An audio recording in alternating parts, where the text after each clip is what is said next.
Hello दोस्तों, स्वागत है आपका हमारे यूट्यूब चैनल उत्तराखंड ज्ञानविद जीवन में।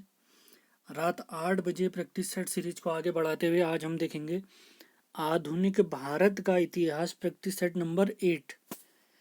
इससे पहले हमारे 7 प्रैक्टिस सेट आ चुके हैं, आप ज़रूर उनको भी देखें। पूरी कहानी के माध्यम से पूरे आधुनिक भारत को समझिए। तो आज जो टॉपिक हमने कवर करें इस प्रैक्टिस सेट के थ्रू, उसमें टॉपिक हैं असहयोग आंदोलन, चौरी चौरा कांड, Swaraj party, Simon Commission, Nehru report, Congress का लाहौर अधिवेशन, सविनय अवज्ञा आंदोलन, तीनों गोलमेज सम्मेलन, गांधी इरविन पैक्ट, सांप्रदायिक पंचायत जिसको कम्युनल अवार्ड भी कहते हैं, और उसके बाद पूना पैक्ट।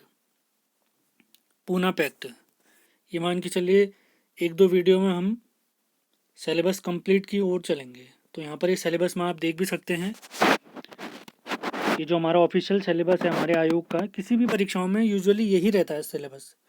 तो खिलाफत आंदोलन तक हमारा हो चुका था, असहयोग आंदोलन, चौरी चौरा कांड, Swaraj party, Simon Commission, Nehru report, Jinnah की 14 सूत्री मांग, कांग्रेस का लाहौर अधिवेशन, सविनय अवज्ञा आंदोलन, प्रथम गोलमेज, गांधी इरविन समझौता, दूसरा तीसरा गोल, मतलब ये वाला हिस्सा आज हमारा कंप्लीट हो जाने वाला है। ये कंप्लीट हिस्सा हमारा सिलेबस का पूरा हो जाने वाला है। और इसके पहले ऊपर वाला ये वाला हिस्सा हम पूरा कर चुके हैं प्रैक्टिस सेट के थ्रू। 1857 की क्रांति कंप्लीट कर चुके हैं और भारत में यूरोपियों का आगमन कंप्लीट हो चुका है। और उसके बाद 1857 तो कंप्लीट हो चुका है। अब ये बचता है हमारा ये धार्मिक सुधार, तो हम कंप्लीट कर चुके हैं। और वायसराय वो उनकी नीतियाँ वाला हिस्सा बचता है। इसमें हम जितने भी वायसराय हैं, गवर्नर जनरल हैं, उनके बारे में डिटेल पढ़ेंगे प्रश्नों के माध्यम से। और बाकी लगभग सिलेबस हमारा निपट चुका है। इसके बाद जैसे आज वाला वीडियो कंप्लीट लेंगे, ये वाले टॉपिक हमारे कवर करेंगे हम। तो आज का पेपर स्टार्ट करते हैं। सभी लोग ज़रूर जवाब देंगे और प्रीवियस वीडियो ज़रूर देखें, आपको पूरा आधुनिक भारत याद हो जाएगा बहुत बढ़िया तरीके से। तो पहला क्वेश्चन है, असहयोग आंदोलन कब शुरू हुआ? असहयोग आंदोलन कब शुरू हुआ? 1 अगस्त 1920, 9 अगस्त 1920, 15 अगस्त 1920 या इनमें से कोई नहीं? 1 अगस्त 1920, 9 अगस्त 1920, 15 अगस्त 1920 या इनमें से कोई नहीं? असहयोग आंदोलन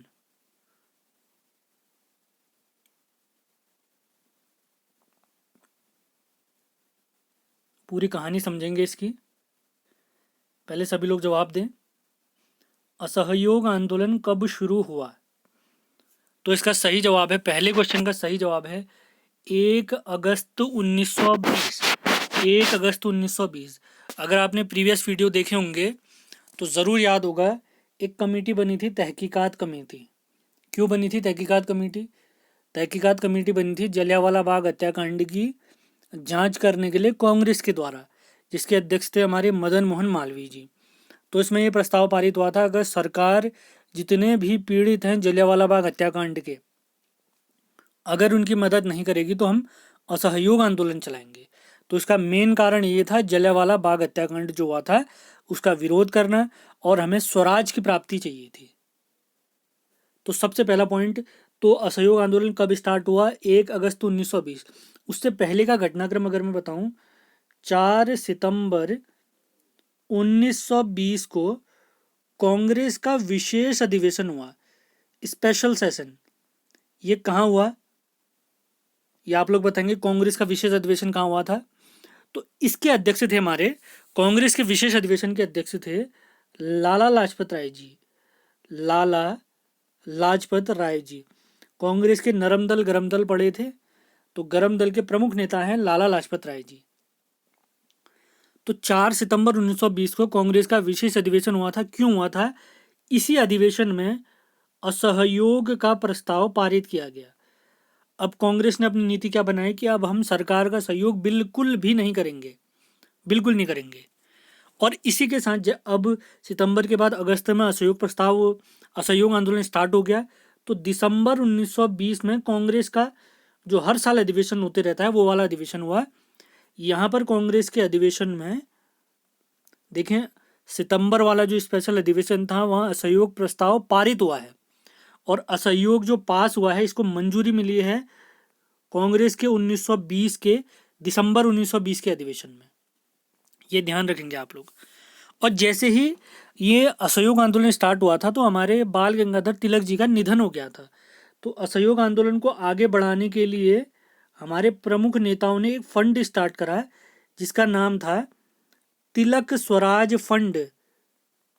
इसका नाम स्वराज जी क्यों दिया होगा? 1916 के लखनऊ पैक्ट जब हुआ था कांग्रेस और मुस्लिम लीग के बीच लखनऊ पैक्ट हुआ था, तो उसी समय हमारे तिलक जी ने एक प्रसिद्ध अपना कथन कहा था, स्वराज मेरा जन्म सिद्ध अधिकार है और मैं इसे लेकर रहूंगा। असहयोग आंदोलन का विरोध करते हुए हमारे प्रमुख नेताओं ने, बहुत सारे प्रमुख नेता थे जिन्होंने वकालत छोड़ दी थी। तो उनके नाम है हमारे चित्तरंजन दास यानी CR दास, बहुत महत्वपूर्ण व्यक्ति, इनको देश बंधु भी कहते हैं। मोतीलाल नेहरू जी ने भी वकालत छोड़ दी थी सरकार के खिलाफ असहयोग दर्ज करने के लिए। हमारे C राजगोपालाचारी जी ने भी, चक्रवर्ती राजगोपालाचारी जी ने वकालत छोड़ दी थी। हमारे सरदार पटेल जी ने भी वकालत छोड़ दी थी, ये ध्यान देंगे। और पटेल जी के विट्ठल भाई पटेल, इन्होंने भी वकालत छोड़ दी थी। हमारे देश के पहले आज़ादी के बाद जब राष्ट्रपति बने थे तो हमारे राजेंद्र प्रसाद जी ने भी वकालत छोड़ दी थी इसके विरोध में, असहयोग आंदोलन के विरोध में। असहयोग मतलब हर चीज में अब हम सरकार का यानी अंग्रेज सरकार का कंप्लीट विरोध करेंगे। तो ये रीजन था पूरा असहयोग आंदोलन। अगला सवाल है, दूसरे सवाल पे चलते हैं। असहयोग आंदोलन कब समाप्त हुआ? 1 फरवरी 1922, 4 फरवरी 1922, 12 फरवरी 1922 या इनमें से कोई नहीं। असहयोग आंदोलन कब समाप्त हुआ? असहयोग आंदोलन कब समाप्त हुआ? 1 फरवरी 1922, 4 फरवरी 1922, 12 फरवरी 1922 या इनमें से कोई नहीं। सभी लोग जवाब जरूर देंगे जिसको भी आंसर पता है।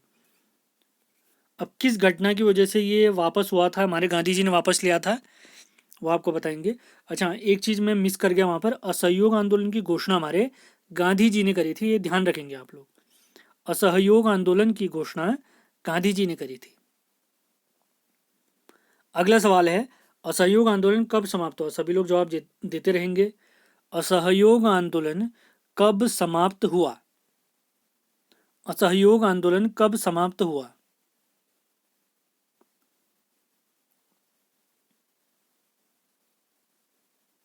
असहयोग आंदोलन कब समाप्त हुआ? असहयोग आंदोलन कब समाप्त हुआ? तो इसका सही जवाब है 12 फरवरी 1922। 12 फरवरी 1922 हमारे गांधी जी ने असहयोग आंदोलन वापस ले लिया था। किस घटना की वजह से गांधी जी ने वापस लिया था? तो ये चौरी चौरा कांड की वजह से हमारे गांधी जी ने असहयोग आंदोलन वापस ले लिया था। अब थोड़ा इसके बारे में समझते हैं, यहाँ पर घटनाक्रम क्या हुआ था। तो कब वापस हुआ था? 12 फरवरी 1922। किस घटना की वजह से? चौरी चौरा कांड। तो चौरी चौरा एक जगह है यूपी के गोरखपुर में। तो हो क्या रहा था, वहां के प्रमुख नेता थे उस समय भगवान अहीर। तो असहयोग आंदोलन को आगे बढ़ाते हुए कुछ आंदोलनकारी भगवान अहीर के नेतृत्व में सरकार के खिलाफ नारेबाजी करते हुए जा रहे थे। तो पुलिस और आंदोलनकारियों में झड़प हो गई जिसमें आंदोलनकारी मारे गए। तो आंदोलनकारियों ने अब एक्शन के रिएक्शन के थ्रू, पहले आंदोलनकारी मारे गए तो आंदोलनकारियों ने क्या करा, 4 फरवरी 1922 को 4 फरवरी 1922 को जितने भी पुलिसकर्मी थे उनको उनकी चौकी में बंद करके उनको जिंदा जला दिया। जितने भी पुलिसकर्मी थे जिन्होंने आंदोलनकारियों पर गोलियां चलाई थी उनको मारा था, तो उनको उन्हीं के चौकी में बंद करके उनको जिंदा जला दिया था। तो इसी की वजह से गांधी जी ने नाराज होकर 12 फरवरी 1922 को कब वापस लिया था? 12 फरवरी 1922 को असहयोग आंदोलन वापस ले लिया था। असहयोग आंदोलन वापस ले लिया था। अब जैसे ये घटना हुई थी तो इसमें क्या हुआ, ब्रिटेन की सरकार ने 170 लोगों को फांसी की सजा सुना दी। तो इनके खिलाफ जब केस लड़ा गया तो केस इनकी तरफ से, जो हमारे आंदोलनकारी थे उनकी तरफ से हमारे मदन मोहन मालवीय जी ने आंदोलनकारियों की तरफ से केस लड़ा, जिनमें से 151 लोगों की फांसी की सजा रोक दी गई। ये ध्यान रखेंगे आप लोग, मोस्ट इंपॉर्टेंट फैक्ट है।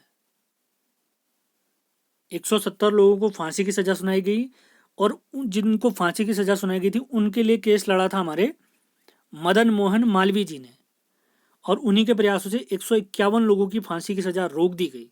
ये ध्यान देंगे आप लोग। अब जैसे ही आंदोलन वापस लिया, अंग्रेजों ने देखा भैया अब जनता और प्रमुख नेता, क्योंकि गांधी जी ने असहयोग आंदोलन वापस ले लिया था, ये आंदोलन पूरा देशव्यापी हो गया था, हर जगह सरकार के खिलाफ असहयोग होने लग गया था, लेकिन ऐन मौके पे गांधी जी ने ये आंदोलन वापस ले लिया इस घटना से आहत होकर, क्योंकि उनका मेन था हम अहिंसा कर कर आज़ादी हासिल करेंगे। तो अंग्रेजों ने देखा कि भैया अब गांधी जी के खिलाफ जनता भी हो गई है और प्रमुख नेता भी हो गए हैं, तो उसी का फ़ायदा उठाकर 10 मार्च 1922 को गांधी जी को गिरफ्तार भी कर लिया गया। गांधी जी को गिरफ्तार कर लिया गया, लेकिन उनकी तबीयत खराब हो गई थी, तो 1924 के आसपास गांधी जी को रिहा भी कर दिया गया था। ये ध्यान देंगे आप लोग। अब कुछ मोस्ट इंपॉर्टेंट सवाल, दोनों सवाल जो हमारे दो टॉपिक कवर हुए हैं उनसे रिलेटेड सवाल पूछते हैं। असहयोग आंदोलन के समय भारत का वायसराय कौन था? तो असहयोग आंदोलन के समय भारत का वायसराय था जेम्स फोर्ड। James Ford. और अगर पूछें चौरी चौरा कांड के समय, चौरी चौरा कांड के समय भारत का वायसराय कौन था? तो रीडिंग था भारत का वायसराय। दोनों सवाल जरूर याद रखें, मैं रिपीट कर रहा हूँ। असहयोग आंदोलन के समय भारत का वायसराय था जेम्स फोर्ड, और चौरी चौरा कांड के समय भारत का वायसराय था रीडिंग। रीडिंग ध्यान देंगे आप लोग। और असहयोग आंदोलन का ही प्रभाव आगे बढ़ाने के लिए गांधी जी ने, अंग्रेजों ने जो उनको केसर ए हिंद की उपाधि दी थी वो भी छोड़ दी थी हमारे गांधी जी ने। अगले सवाल पे चलते हैं। तीसरा सवाल है, निम्न में से कौन स्वराज पार्टी के संस्थापक सदस्य नहीं थे? निम्न में से कौन स्वराज पार्टी के संस्थापक सदस्य नहीं थे? चित्तरंजन दास जी, मोतीलाल नेहरू जी, जवाहरलाल नेहरू जी, या इनमें से कोई नहीं? निम्न में से कौन स्वराज पार्टी के संस्थापक सदस्य नहीं थे? निम्न में से कौन, यहाँ पर हमारा स्वराज पार्टी वाला पूरा टॉपिक कवर हो जाएगा, तो बहुत ध्यानपूर्वक पहले तो आंसर दीजिए, फिर जितने फैक्ट मैं बताऊंगा उनको लिखना है आपने। निम्न में से कौन स्वराज पार्टी के संस्थापक सदस्य नहीं थे? चित्तरंजन दास जी, जिनको हम देशबंधु भी कहते हैं, मोतीलाल नेहरू जी, जवाहरलाल नेहरू जी, या इनमें से कोई नहीं? तो इस क्वेश्चन का सही जवाब है, निम्न में से स्वराज पार्टी के संस्थापक सदस्य नहीं थे जवाहरलाल नेहरू जी। संस्थापक सदस्य इसके थे चित्तरंजन दास और मोतीलाल नेहरू जी। अब इसके बारे में थोड़ी जानकारी ले लेते हैं। स्वराज पार्टी के बारे में अगर जानकारी लें, स्वराज पार्टी की स्थापना हुई है मार्च 1923 में, 1923। कहाँ हुई अगर पूछे हमसे? इलाहाबाद में हुई। किस किसने करी? एक हमारे चित्तरंजन दास जी थे, और दूसरे थे हमारे मोतीलाल नेहरू जी। स्वराज पार्टी के संस्थापक चित्तरंजन दास जी और मोतीलाल नेहरू जी। अगर पूछे निम्न में से इनके समर्थक बताइए, स्वराज पार्टी की इन्होंने स्थापना करी तो इनके कुछ समर्थक भी होंगे ज़रूर, तो उनके नाम मैं बता रहा हूँ। एक हमारे विट्ठल भाई पटेल जी, विट्ठल भाई पटेल। अगले सहयोगी इनके थे हकीम अजमल, हकीम अजमल जी। अगले हैं हमारे मदन मोहन मालवीय जी, स्वराज पार्टी के समर्थक थे ये भी। और अगले हैं M.R. जयकर। ये मोस्ट इंपॉर्टेंट इसलिए क्योंकि इनके बारे में पूछा गया हमारे पेपरों में। M.R. जयकर। तो वह क्या था, असहयोग आंदोलन के दौरान कुछ लोग ऐसे थे, कुछ लोग परिवर्तनवादी थे। परिवर्तनवादी मतलब वे लोग जो चाहते थे कि हम चुनाव में भाग लें, चुनाव में भाग लेके विधानसभाओं में जाएं, विधानसभा में जाके सरकार का क्या करें, विरोध करें। और यही परिवर्तनवादियों ने स्वराज पार्टी बनाई। और अपरिवर्तनवादी कौन थे? अपरिवर्तनवादी थे जो असहयोग की नीति अपनाना चाह रहे थे, वो चुनाव का बहिष्कार कर रहे थे। तो इसी वजह से इनमें फूट पड़ गई थी। परिवर्तनवादी को इंग्लिश में चेंजर्स कहते हैं, अपरिवर्तनवादियों को नॉन चेंजर्स कहते हैं। फिर से रिपीट करते हैं, परिवर्तनवादी चाहते थे हम चुनाव में भाग लें क्योंकि उस टाइम पे चुनाव होने वाले थे, विधानसभाओं में जाकर हम सरकार की नीतियों का विरोध करें, जबकि अपरिवर्तनवादी चाहते थे कि हम चुनाव का ही बहिष्कार कर दें, कंप्लीटली चुनाव का ही बहिष्कार कर दें। तो अब परिवर्तनवादी में तो हमारे चित्तरंजन दास जी हो गए, मोतीलाल नेहरू जी हो गए। अपरिवर्तनवादी अगर नेता हमसे पूछे, जैसे सरदार पटेल हो गए, जवाहरलाल नेहरू जी हो गए, ये सारे अपरिवर्तनवादियों के अंतर्गत आ गए। ये आपने ध्यान रखना है, जिसमें राजेंद्र प्रसाद भी हैं, सी राजगोपालाचारी भी हैं। अब बहुत महत्वपूर्ण कांग्रेस का अधिवेशन आता है इनकी पार्टी बनने से पहले। 1922 में कांग्रेस का गया अधिवेशन हुआ। 1922 में कांग्रेस का गया अधिवेशन हुआ, जिसके अध्यक्ष थे हमारे CR दास। तो उन्होंने सीधे कह दिया था, तो ये वाली कंडीशन उन्होंने फिर से यहाँ कह दी थी कि भैया हम तो चुनाव में किसी भी रूप में भाग लेंगे ही लेंगे। लेकिन बहुत सारे नेताओं ने इनका विरोध किया था। तो बाद में क्या हुआ, चित्तरंजन दास और मोतीलाल नेहरू जी ने कांग्रेस से ही रिजाइन दे दिया, कांग्रेस से रिजाइन दे दिया। लेकिन बाद में क्या हुआ, अगले वर्ष जैसे ही मार्च में इनकी सरकार पार्टी बनी, मार्च 1923 में स्वराज पार्टी बनी चित्तरंजन दास और मोतीलाल नेहरू जी की। तो सितंबर 1923 में कांग्रेस का हुआ स्पेशल सेशन यानी विशेष अधिवेशन, जिसके अध्यक्ष थे हमारे मौलाना अबुल कलाम आज़ाद जी, अबुल कलाम आज़ाद जी। तो वहाँ पर स्वराज पार्टी को कांग्रेस ने कंप्लीट समर्थन दिया। यहाँ पर क्या कह दिया, स्वराज पार्टी का समर्थन कौन करती है, कांग्रेस अब स्वराज पार्टी का समर्थन करेगी। ये चीज़ें आपने ध्यान देनी है, मोस्ट इंपॉर्टेंट। बाद में इन्होंने बहुत अच्छे काम भी किए थे, बहुत सारे चुनाव जीते भी थे, लेकिन चित्तरंजन दास जी का निधन हो गया तो ये पार्टी भी समाप्त हो गई। अगले सवाल पे चलते हैं। गांधी दास पैक्ट, गांधी मतलब गांधी जी, दास मनी चित्तरंजन दास। गांधी दास पैक्ट किस वर्ष हुआ, 1922, 1924, 1926 या इनमें से कोई नहीं। सभी लोग जवाब जरूर देंगे। गांधी दास पैक्ट किस वर्ष हुआ, 1922, 1924, 1926 या इनमें से कोई नहीं। गांधी दास पैक्ट,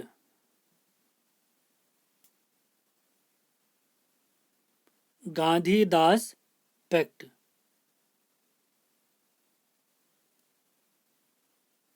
गांधी दास पैक्ट। तो चौथे क्वेश्चन का सही जवाब है गांधी दास पैक्ट हुआ है 1924 में। अब इस पर चलते हैं, इसकी थोड़ी डिटेल देख लेते हैं। एग्जैक्ट डेट अगर पूछे गांधी और चित्तरंजन दास जी के बीच में, गांधी जी और चित्तरंजन दास जी के बीच में समझौता कब हुआ है, पैक्ट माने समझौता, 6 नवंबर 1924 को। अभी हमने देखा था मार्च 1922 में गांधी जी गिरफ्तार हुए थे, तो ठीक 2 साल बाद गांधी जी को रिहा कर दिया गया था। उसके तुरंत बाद गांधी जी ने देखा यार कांग्रेस में तो विभाजन होने की स्थिति हो गई है, स्वराज पार्टी बन गई है, तो 6 नवंबर 1924 को स्वराज पार्टी बनी। 6 नवंबर 1924 को गांधी दास पैक्ट हुआ था। तो यहाँ पर क्या कह दिया, सबसे पहला इस पैक्ट या समझौते में क्या कहा गया, अब से असहयोग आंदोलन राष्ट्रीय कार्यक्रम नहीं रहेगा। यहाँ पर सबसे बड़ा घोषणा की गई। दूसरी घोषणा यहाँ पर क्या की गई, स्वराज पार्टी अब कांग्रेस के हिस्से के रूप में काम करेगी। स्वराज पार्टी कांग्रेस का ही हिस्सा है, उसी के हिस्से के रूप में इस काम को करेगी। अगर यहीं पर सवाल पूछ दें, ये जो पैक्ट हुआ है नवंबर 1924 में, इसकी पुष्टि यानी क्लियर कब किया गया इसको, तो 1924 में कांग्रेस का अधिवेशन हुआ था। मैं कांग्रेस के बारे में पहले पढ़ा चुका हूँ, बेलगांव में हुआ था। बेलगांव कहाँ पर है, कर्नाटक में है। तो इस अधिवेशन के अध्यक्ष थे हमारे गांधी जी। तो कांग्रेस के 1924 के बेलगांव अधिवेशन में गांधी दास पैक्ट की पुष्टि की गई, यानी इसको क्लियर किया गया, इसका प्रस्ताव पारित हो गया। क्योंकि परिवर्तनवादी यानी चित्तरंजन दास और हमारे मोतीलाल नेहरू जी असहयोग के बिल्कुल खिलाफ थे। वो चाहते थे हम वहां जाकर असहयोग करें, विधानसभाओं में जाकर। ये आपने ध्यान रखना है। और चित्तरंजन दास जी को हम देश बंधु कहते हैं, ये तो आपको पता ही है। एक सवाल है आपके लोग के लिए, अगर आंसर बता दो तुरंत लिखें, दीन बंधु किन्हें कहा जाता है, किस व्यक्ति की उपाधि दीन बंधु है। और स्वराज पार्टी से रिलेटेड एक सवाल आता है, मद्रास में स्वराज पार्टी किसने चलाई थी, या स्वराज पार्टी के कार्यक्रम को किसने आगे बढ़ाया था? तो ये हैं श्रीनिवास अयंगर। श्रीनिवास अयंगर ने स्वराज पार्टी को आगे बढ़ाया था। लेकिन इनके ये बाद में विधानसभा चुनाव हुए थे, उसमें बहुत अच्छा प्रदर्शन इन्होंने किया भी था। लेकिन बाद में क्या हुआ, 16 जून 1925 को हमारे देश बंधु CR दास जी का निधन हो गया। इस वजह से स्वराज पार्टी भी समाप्त हो गई। अगले सवाल पे चलते हैं। तो उम्मीद है आपको सारे फैक्टर जरूर समझ में आए होंगे, जरूर लिखने भी हैं आपने, और पिछले सवाल का जवाब जरूर दें। दीनबंधु किन्हें कहते हैं? तो पांचवें सवाल पे चलते हैं आज के पेपर का। साइमन कमीशन भारत कब पहुंचा? साइमन कमीशन भारत कब पहुंचा? 1 फरवरी 1928, 2 फरवरी 1928, 3 फरवरी 1928, या इनमें से कोई नहीं?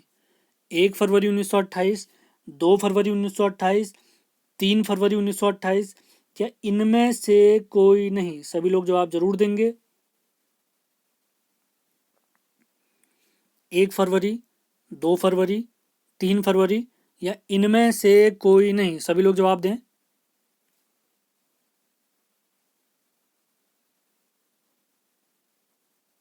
तो इस पांचों क्वेश्चन का सही जवाब है साइमन कमीशन भारत पहुंचा 3 फरवरी 1928।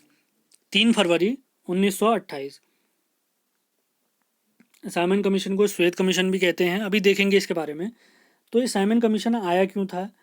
1919 में भारत में मोंटेग्यू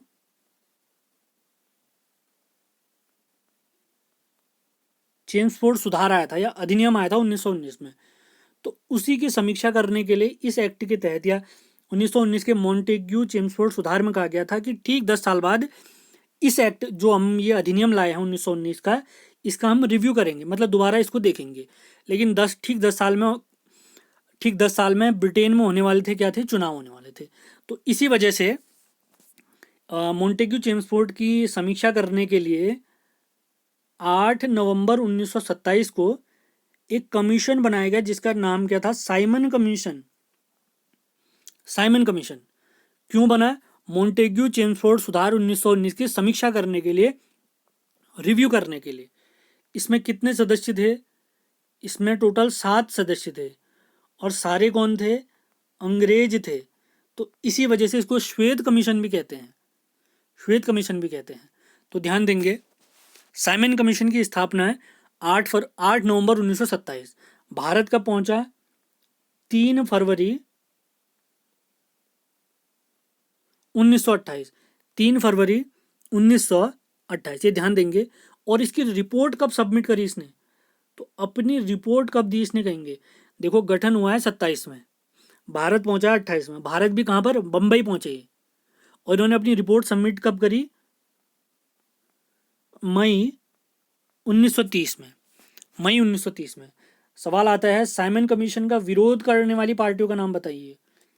तो साइमन कमीशन का विरोध जिसने करा था, उसमें भारतीय राष्ट्रीय कांग्रेस थी, हिंदू महासभा थी, हिंदू महासभा विनायक दामोदर सावरकर जी। किसान मजदूर पार्टी ने भी इनका पूर्ण विरोध करा। किसान मजदूर party, communist party, communist party ने भी साइमन कमीशन का कंप्लीट विरोध करा था। मुस्लिम लीग के भी 2 हिस्से हो गए थे। मोहम्मद अली जिन्ना वाले हिस्से ने इसका विरोध करा था। अब यहीं पर अगर सवाल पूछ दे, निम्न में से वो पार्टी बताइए जिन्होंने साइमन कमीशन का समर्थन किया था, तो उसमें थे जस्टिस पार्टी,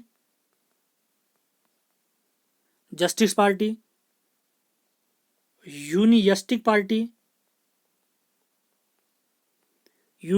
पार्टी, और हमारे अंबेडकर जी का depressed class association, depressed class association.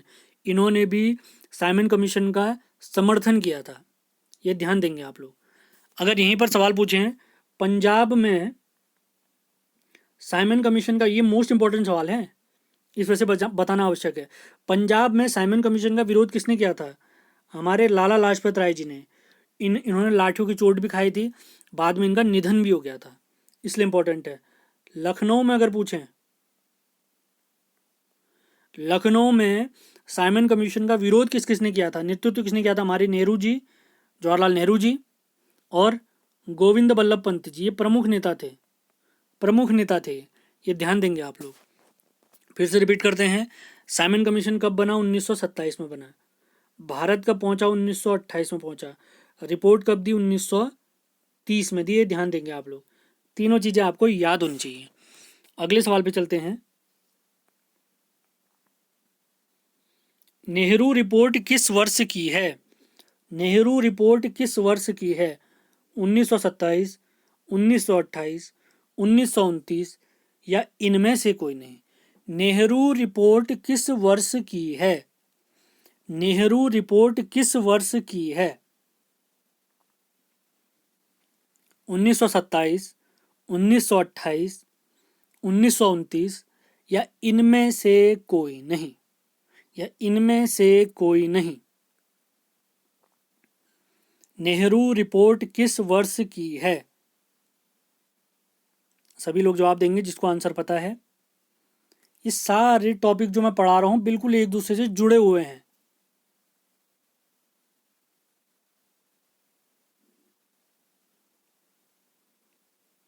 Nehru report किस वर्ष की है? तो इसका सही जवाब है, छठे क्वेश्चन का सही जवाब है, नेहरू रिपोर्ट है 1928 की। और यहाँ पर नेहरू कौन है?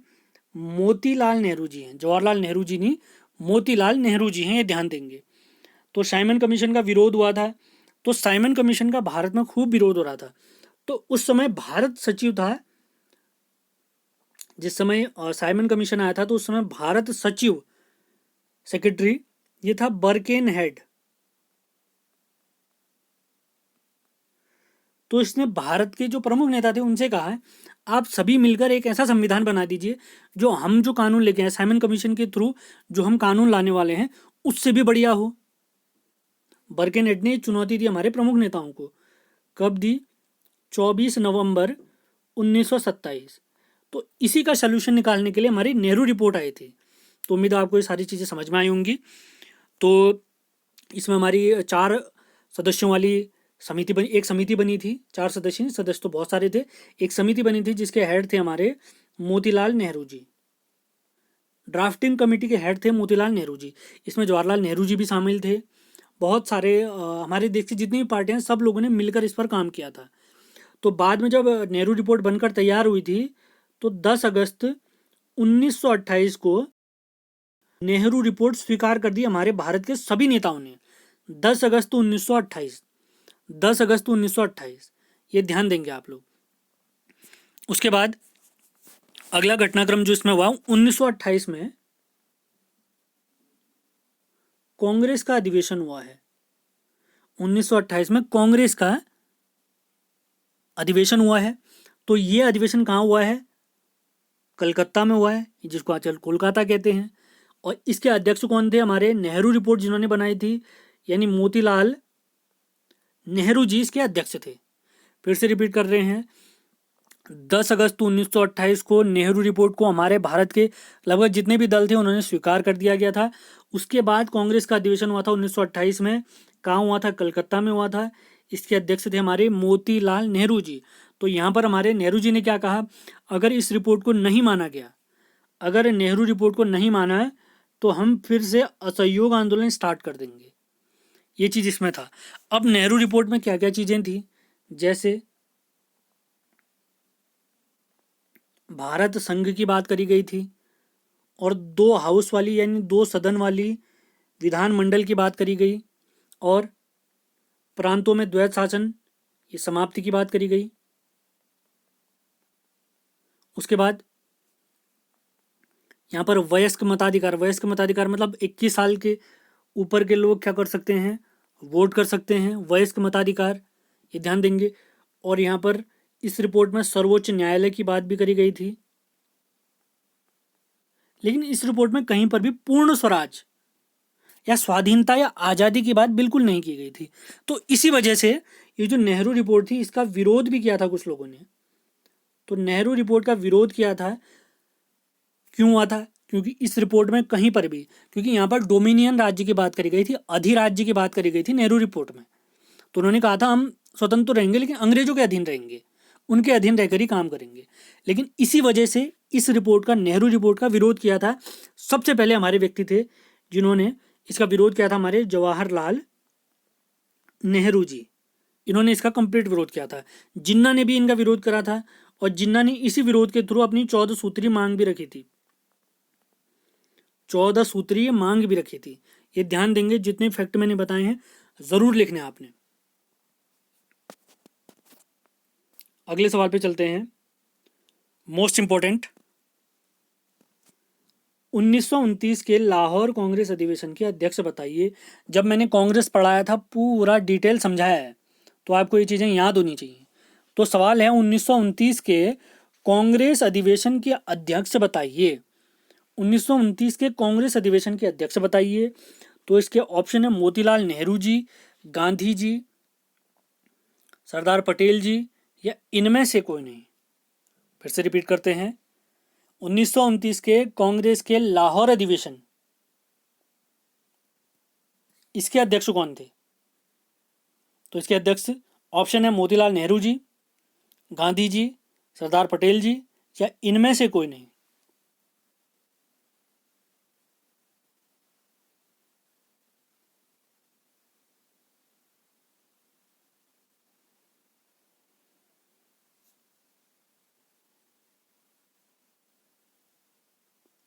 बहुत सारी नई चीज़ें आने वाली हैं, तो बिल्कुल ध्यानपूर्वक वीडियो देखें और नोट्स ज़रूर बनाएं।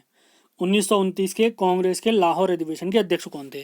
तो इसका सही जवाब है इनमें से कोई नहीं, नन ऑफ दीज, क्योंकि इसके अध्यक्ष थे हमारे जवाहरलाल नेहरू जी।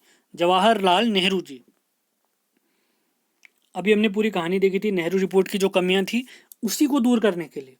तो 1929 का जो कांग्रेस का लाहौर अधिवेशन हुआ, इसके अध्यक्ष थे हमारे जवाहरलाल नेहरू जी, जिसका सबसे प्रमुख उद्देश्य क्या था? पूर्ण स्वराज। स्वराज मतलब होम रूल, अपना रूल, अपना रूल।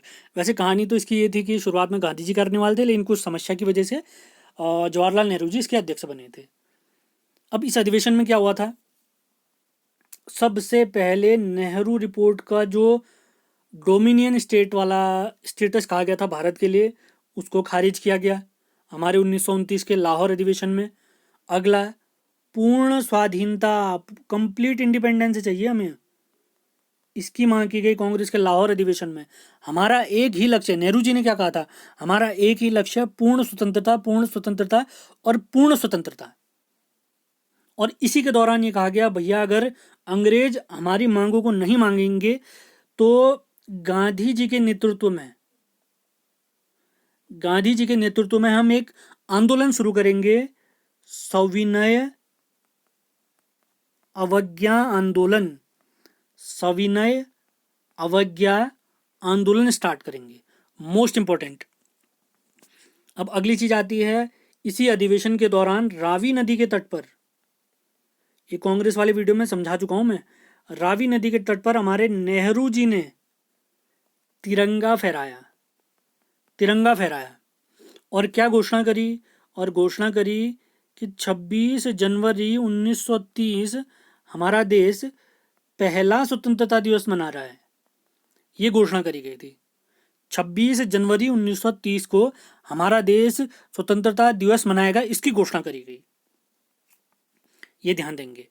अब यहाँ पर अगली चीज और आती है, तो गांधी जी ने सोचा, अब अगर ये कांग्रेस अधिवेशन तो हो गया है, अगर ये हमारी मांग नहीं मानते हैं तो हम एक बार कोशिश करते हैं इनको अपनी मांगे फिर से फॉरवर्ड की जाएं।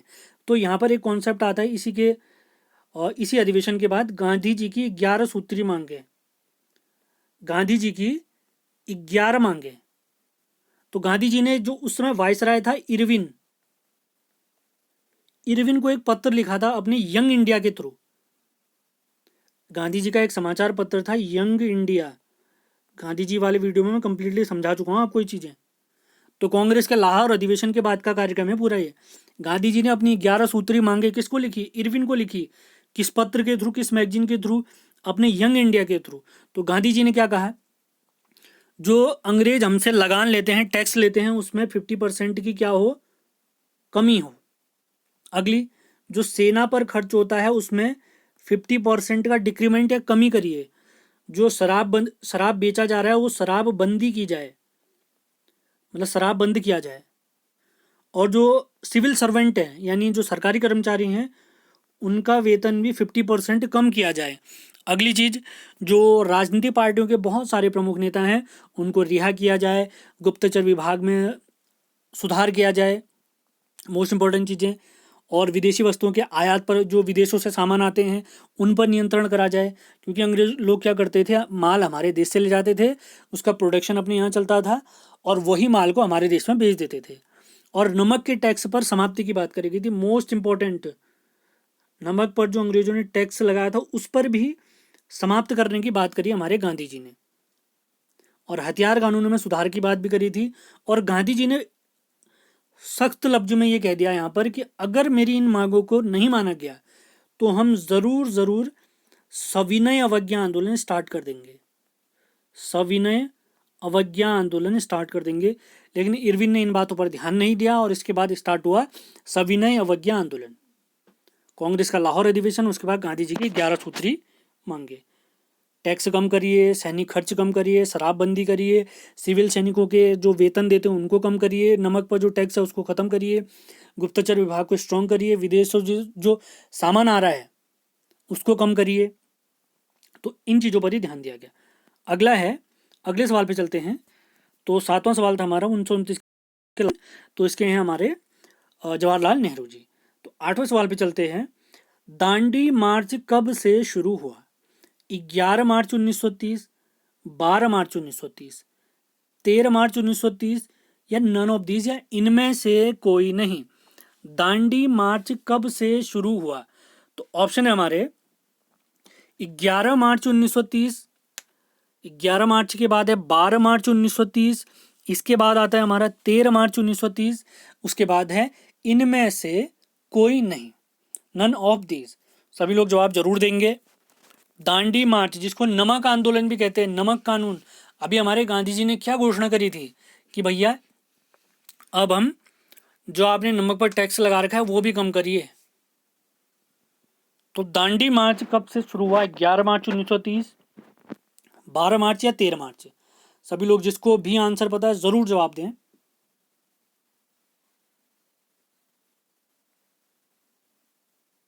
तो इसका सही जवाब है दांडी मार्च स्टार्ट हुआ है 12 मार्च 1930 से, 12 मार्च 1930 से। अब इसकी कहानी समझते हैं हम पूरी कंप्लीटली। गांधी जी की क्या थी? 11 सूत्री मांग थी। किसके सामने रखी थी गांधी जी ने? भारत का वायसराय था इरविन। तो इरविन ने गांधी जी की जो जितनी भी मांगे थी उन पर कोई ध्यान नहीं दिया। तो इसी वजह से हमारे देश में स्टार्ट हुआ सविनय। गांधी जी ने क्या कहा था? हम क्या करेंगे? सविनय अवज्ञा आंदोलन करेंगे। तो सविनय अवज्ञा आंदोलन के भाग के रूप में ही सबसे पहला आंदोलन हुआ दांडी मार्च, जिसको नमक आंदोलन भी कहते हैं। दांडी मार्च, जिसको नमक आंदोलन भी कहते हैं। तो दांडी मार्च कब शुरू हुआ था? 12 मार्च 1930 तक। और कब तक चला था? ये चला था हमारा 6 अप्रैल 1930 तक, 6 अप्रैल 1930 तक। अब दांडी मार्च के बारे में कुछ इंपॉर्टेंट जानकारी ले लेते हैं। इसमें गांधी जी के साथ उनके 78 सहयोगी और एक पत्रकार वेब मिलर, वो भी गया था गांधी जी के साथ।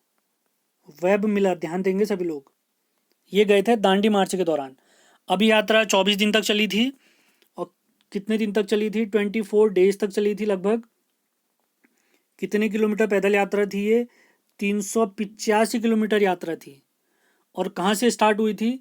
तो साबरमती आश्रम, गांधी जी का जो साबरमती आश्रम था, जिसके बारे में मैं आपको गांधी जी वाले वीडियो में जानकारी दे चुका हूँ, साबरमती आश्रम से जो अहमदाबाद में था दांडी तक की ये यात्रा थी। अभी दांडी कौन से ज़िले में आता है? गुजरात के नौसारी जिला में आता है। यहाँ तक की ये यात्रा थी। और 6 अप्रैल 1930 को 6 अप्रैल 1930 को गांधी जी ने यहाँ पर नमक बनाकर जो अंग्रेजों का जो नमक कानून था उसको तोड़ दिया था, नमक कानून तोड़ दिया था। अब सविनय अवज्ञा आंदोलन 1930 से 34 के बीच लगभग चला था ये। अब इसके अलग अलग हिस्से देखे, जैसे लाल कुर्ती आंदोलन चला था, गांधी जी के सहयोग के लिए खान अब्दुल गफ्फार खान जी ने स्टार्ट करा था।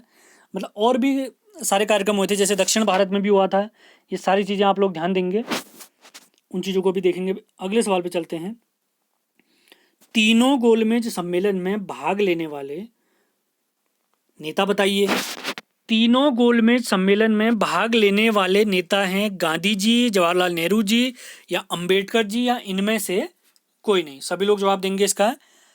तीनों गोलमेज सम्मेलन में, गोलमेज माने राउंड टेबल, सम्मेलन माने कॉन्फ्रेंस, राउंड टेबल कॉन्फ्रेंस। तीनों गोलमेज सम्मेलन में भाग लेने वाले नेता के बारे में बताइए। तो तीनों गोलमेज सम्मेलन में भाग लेने वाले नेता, ऑप्शन है गांधी जी, जवाहरलाल नेहरू जी, अंबेडकर जी या इनमें से कोई नहीं। सभी लोग जवाब देंगे, जिसको भी आंसर पता है सभी लोग जवाब दें, जरूर जवाब दें। तो इसका सही जवाब है, तीनों गोलमेज सम्मेलन में भाग लेने वाले एकमात्र भारतीय नेता हैं हमारे अंबेडकर जी, अंबेडकर जी। अब तीनों गोलमेज सम्मेलन की जानकारी से पहले कुछ जानकारी आपको दे देते हैं। तीनों गोलमेज सम्मेलनों का क्रम बहुत सिंपल है। पहला हुआ है 1930 में, दूसरा गोलमेज सम्मेलन हुआ है 1931 में, तीसरा हुआ है 1932 में। ये फर्स्ट है, ये दूसरा है और ये तीसरा है।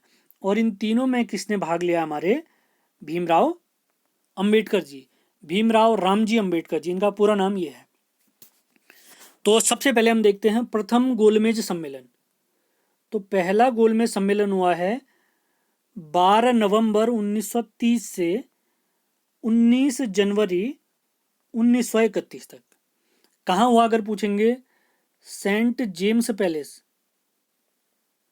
सेंट जेम्स पैलेस, ये लंदन में एक जगह है।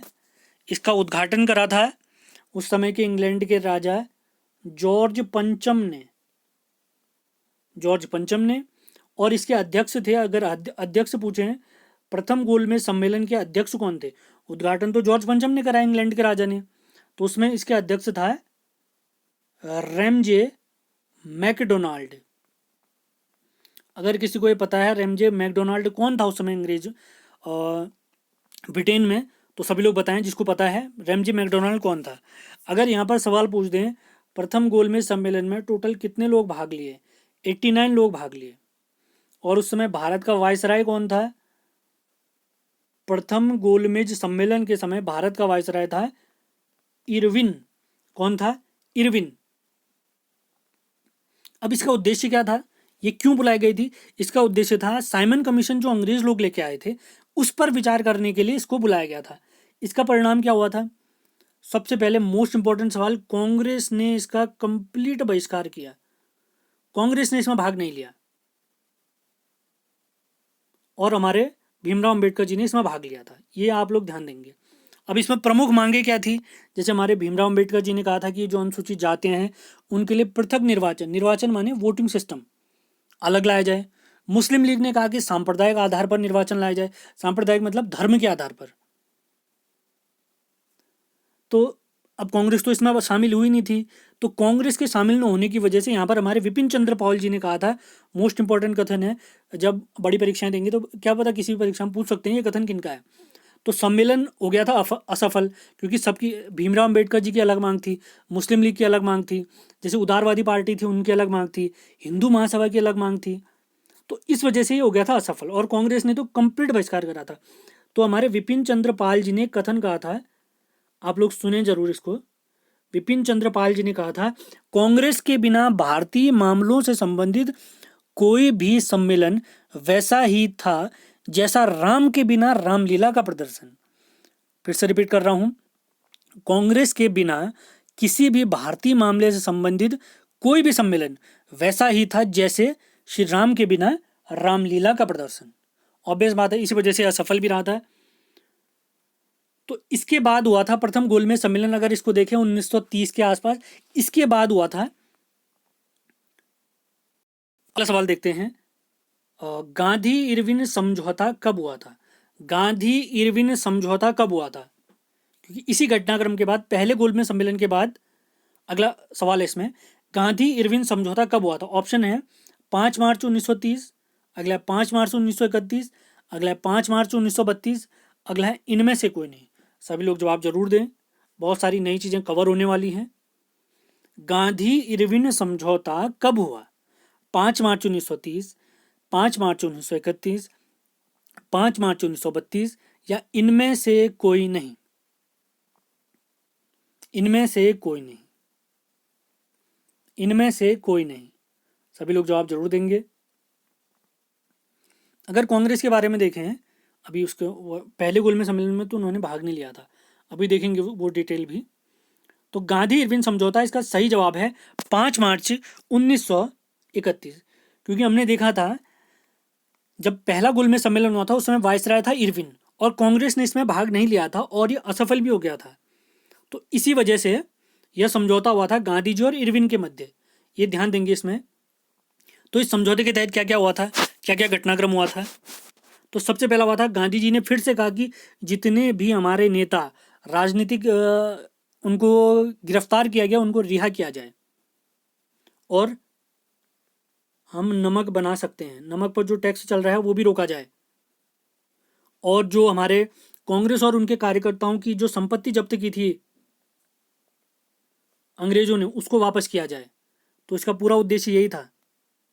अज्ञा आंदोलन जो 1930 में स्टार्ट हुआ था, कांग्रेस ने उसको समाप्त कर दिया। दूसरा, जो दूसरा गोलमेज सम्मेलन होने वाला है 1931 में, कांग्रेस उसमें भाग लेगी। तो इसी पैक्ट के तहत, यानी गांधी इरविन समझौता, इसको दिल्ली पैक्ट भी कहते हैं, गांधी इरविन पैक्ट भी कहते हैं। तो इसके तहत क्या क्या हुआ था, अंग्रेजों ने क्या क्या बात मानी थी, जितने भी राजनीतिक बंदी हैं उनको रिहा किया जाएगा, भारतीय समुद्र से अपना नमक बना सकते हैं, कांग्रेस और उसके कार्यकर्ताओं की जो भी संपत्ति जब्त की गई है उसको वापस किया जाएगा, शराबबंदी की जाएगी। और कांग्रेस ने क्या माना था, हम सविनय अवज्ञा आंदोलन समाप्त कर रहे हैं और दूसरे गोलमेज सम्मेलन में भाग लेंगे। और कांग्रेस जो है अंग्रेजों का बिल्कुल विरोध नहीं करेगी, ये ध्यान देंगे। लेकिन इसका परिणाम क्या हुआ था, इस पैक्ट से जो नए नए नेता थे, युवा नेता थे, जैसे सुभाष चंद्र बोस, हमारे जवाहरलाल नेहरू जी, इन्होंने इस समझौते की कंप्लीट आलोचना करी कि हम इस समझौते के कंप्लीट खिलाफ हैं। और कांग्रेस का युवा वर्ग इस वजह से भी नाराज था क्योंकि भगत सिंह, सुखदेव और राजगुरु को भी फांसी इसी के बाद हुई थी कि वो ये कहे कि अगर इरविन के साथ आपका समझौता हुआ, उनके साथ पैक्ट हुआ, तो आपने हमारे भगत सिंह, सुखदेव और राजगुरु जी की जो फांसी की सजा थी उसको माफ़ क्यों नहीं करवाया। और भगत सिंह, सुखदेव और राजगुरु को फांसी कब दी गई है अगर मैं बताऊं तो 23 मार्च 23 मार्च 1931, ये ध्यान देंगे। पैक्ट हुआ था 5 मार्च 1931 को, ये ध्यान देंगे आप लोग। गांधी इरविन समझौता। अब इसके बाद आता है हमारा दूसरा गोलमेज समय। इसके बाद तो कांग्रेस का एक अधिवेशन भी हुआ था जहां पर गांधी जी का, इसी पैक्ट के तुरंत बाद कांग्रेस का कराची अधिवेशन हुआ था। कराची अधिवेशन 1931 में हमारे अध्यक्ष थे हमारे पटेल जी, और गांधी जी का कंप्लीट विरोध हुआ था।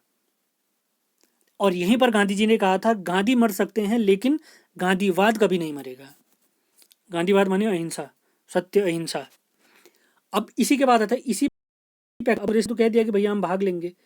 इसी पैक्ट के बाद आता है दूसरा गोलमेज सम्मेलन जो 7 सितंबर 1931 से 1 दिसंबर 1931 तक चला था। 1931 तक चला था। कहाँ हुआ था, फिर से सेंट जेम्स पैलेस में हुआ था, लेकिन इस अधिवेशन में केवल 31 लोगों ने भाग लिया था, ये ध्यान देंगे।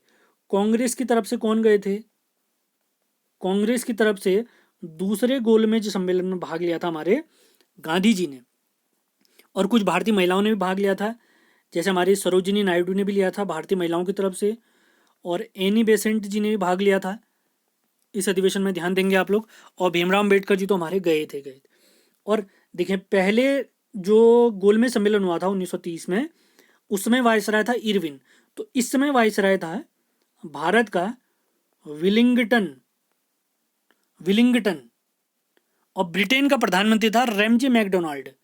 देखिए, पहले सम्मेलन के दौरान भी रेमजे मैकडोनाल्ड प्रधानमंत्री था और अभी भी प्रधानमंत्री कौन था, रेमजे मैकडोनाल्ड।